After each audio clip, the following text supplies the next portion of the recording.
Ça y est, c'est bon. T'as décidé d'arrêter d'être timide, d'être une tapette.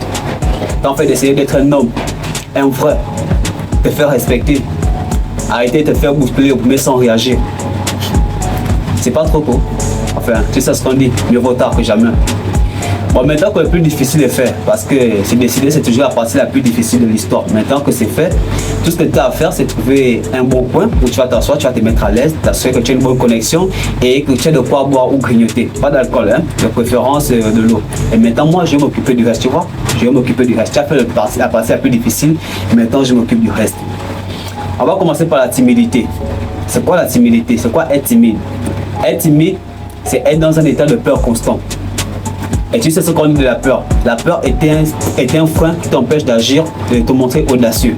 Lorsque tu es timide, tu as cette peur qui t'empêche de faire certaines choses que d'autres mecs font. Des vrais mecs, des personnes charismatiques ou des bad boys. Hein? Donc, si tu as envie de te débarrasser de ta timidité, ce que tu dois faire, c'est te débarrasser de ta peur. Et moi, je vais t'aider à faire ça. Voilà pourquoi je suis là. Je vais t'aider à te débarrasser de cette peur qui te pourrit l'existence. Sauf que ce que tu dois d'abord savoir, c'est que la peur, elle n'existe pas. Ouais, c'est un gros mensonge.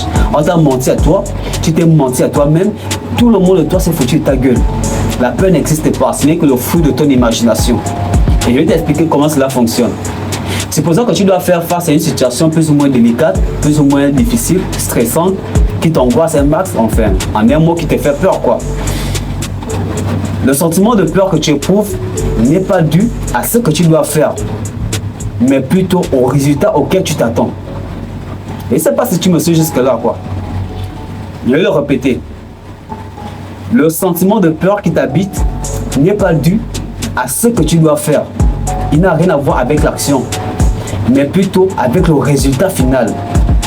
Ce sont tes attentes qui te font peur. Et je sais pourquoi tu as peur de tes attentes. C'est parce que tes attentes sont négatives. Tu t'attends à un résultat négatif. Voilà pourquoi tu as peur. Je vais t'aider à comprendre cela avec cet exemple. Un exemple simple. Tu vois, supposons que à l'école, au travail ou au quartier, il y a cette jolie fille qui t'attire. Tu aimerais bien aller lui parler, sauf que tu as peur. Hein? Tu as peur, tu es réticent. C'est pas le fait d'aller lui parler qui te fait peur. Non. Ta peur n'est pas due au fait d'aller lui parler. C'est pas le fait d'aller lui parler qui t'effraie. Ce qui t'effraie, c'est le résultat auquel tu t'attends. Tu te dis certainement qu'en allant parler à cette fille, devant elle, tu vas perdre tes moyens. Tu vas tourner au ridicule, tu vas bégayer. Tu vas te prendre un râteau. Elle va rire de toi. Ses copines vont rire de toi. Tes amis vont rire de toi. Tout le monde autour de toi va rire de toi. Et tu seras vu comme le gars qui s'est pris un râteau. Tu vois? Tu as peur de tourner au ridicule. Donc c'est ce sentiment désagréable qui te fait peur. Sauf que ce film que j'ai à peine de relater se situe seulement dans ta tête. Il n'est que dans ta tête. Personne autour de toi n'est conscient et n'est au courant de ce que tu vis. C'est une fausse réalité que tu t'es faite à toi-même avec ton imagination. Et tu as peur de cette réalité parce qu'elle est négative. C'est pas ce que tu veux. Ce que tu veux, c'est le contraire. Et tu as peur de cette réalité que toi-même tu t'es faite dans ton esprit. Et la technique pour surmonter la peur s'appelle l'autosuggestion. C'est par l'autosuggestion qu'on surmonte la peur. Et c'est quoi l'autosuggestion?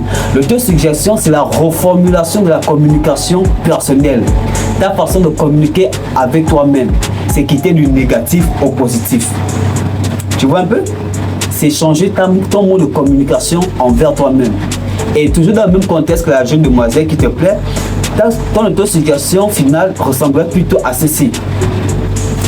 Après avoir parlé à cette fille, je voudrais qu'elle me passe son numéro de téléphone, qu'elle accepte d'avoir un date avec moi et qu'elle soit ma petite amie par la fin. Tu vois un peu? Tu dois reformuler clairement quel est ce que tu veux vraiment. Tu dois reformuler ton attente positive. Tu dois changer le négatif en positif. Tu dois le reformuler. Tu dois bien spécifier. En fait, ton attente doit être aussi claire que de l'eau de roche. Tu vois, non? Et tu ne dois pas seulement le garder en tête. Tu dois aussi le mettre sur papier. Tu dois l'écrire. Ça doit être visible. Ça doit être palpable. N'importe qui doit pouvoir le lire et le comprendre. Ça doit être clair. Ce que je veux après avoir abordé cette fille, c'est obtenir son numéro de téléphone, obtenir un date et faire d'elle ma petite amie. Voilà, c'est l'objectif lorsqu'on aborde une inconnue, lorsqu'on fait la cour à une fille, la finalité c'est qu'elle soit notre petite amie, qu'on sorte avec elle. Donc, la technique qui te permet de surmonter ta peur s'appelle l'autosuggestion. Et pour te libérer de ta timidité, tu dois te libérer de ta peur. Et c'est par l'autosuggestion que tu te libères de ta peur. J'espère que c'est clair pour toi comme de l'eau de roche.